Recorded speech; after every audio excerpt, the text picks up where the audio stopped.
Wimpy Kid, the new animated film, just dropped on Disney Plus. This is going to be a new series of animated movies. From what we know, at least we know we're getting a sequel, which is Roderick Rules.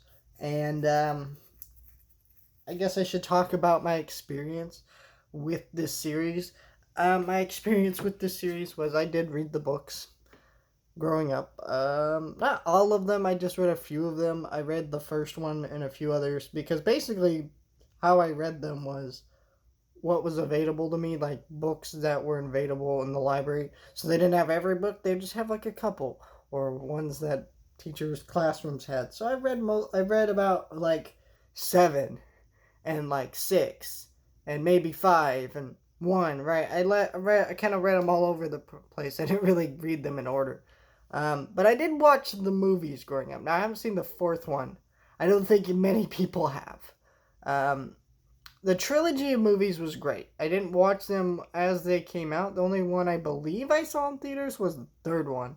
But the rest of them I saw at home, and they were great. Especially Roger Rules. But so I do know the basic story of this movie because I've seen the movie and I've read the book, and I I'm conflicted about this movie because on the one hand, the art style, I think some people noted that it did look a little weird because this is an animation style that is supposed to be flat. Like that's what it's the style in the books, right? And the book is flat on the page. It really should have been a 2D animated movie. I don't know why they didn't do that, but they besides that 2D animation isn't cool anymore, I guess, but so they did it 3D, which is fine. It's a little weird in 3D, but you get used to it. Like it didn't ever like I wasn't watching it going, oh, that really bothers me. It looks fine. Um, and the a lot of people don't want to note this about the live action movies. The reason that those movies stopped was because those actors were getting too old, and so you can't really keep running this franchise as live action films because well, you have to make the films, and eventually people grow up. But Greg Heffley stays in middle school. You can't have like a series of 8 movies because, well, he's gonna grow up, and then he's no longer gonna be that cute kid. So it is a smart idea to do it as an animated movie. But what annoys me about this movie a little bit is it removes a lot of elements from the books and or from the book and changes a lot of things which I normally don't care about, but in some ways it feels like it misses the spirit of what the point of the first book was. Right? So the first book it's basically Greg. He's starting his first year of middle school and he wants to be on top of everything and cool, right? So he wants to be cool, and and him trying to be cool leads him to fight with this friend.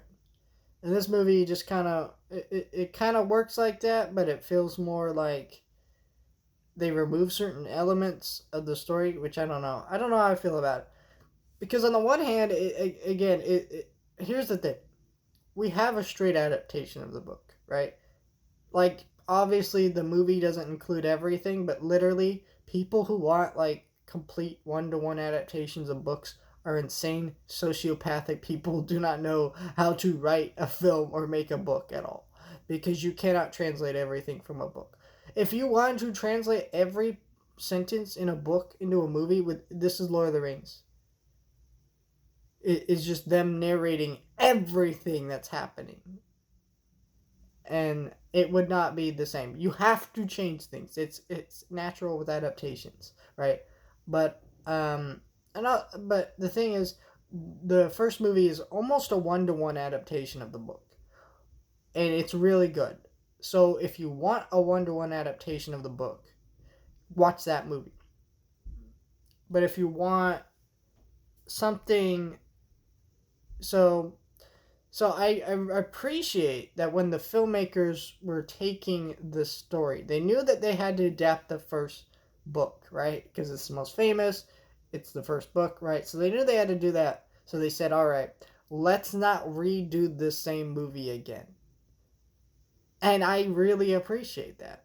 Because now I can say this is a different movie. That's one of my biggest fears going into this movie was that it was just going to be the same as the first movie, but animated. And I hate things like that. I hate any remake or live or adaptation of something that literally just does what the previous adaptation did.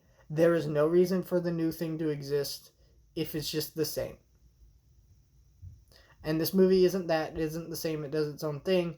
The only thing that's just a little irritating about it is that, well, in some ways, some of the changes missed the point of the events. Right? The Halloween incident was Greg's fault. Like, a lot of the fights, a lot of the incidents in the book are Greg's fault. The Manny incident, but now Halloween is changed to Manny. Like, Manny's there. Like, these weird events that they change for that are fine that they change. They don't ruin it, but it just feels like a little weird because I don't know. In some ways, it feels like you kind of missed the point of why this happened the way it did in the book, but also it doesn't change that much at the same time. So so if it sounds like I'm conflicted about this thing, like I said, I kind of am, but I think this is a pretty good movie if you like the books or you did like the books. I watched it, I enjoyed it. It's a quick watch too. It's not an hour and a half. It's only an hour, which for this kind of movie I think is perfect. Um, like it told its story and didn't really linger on more than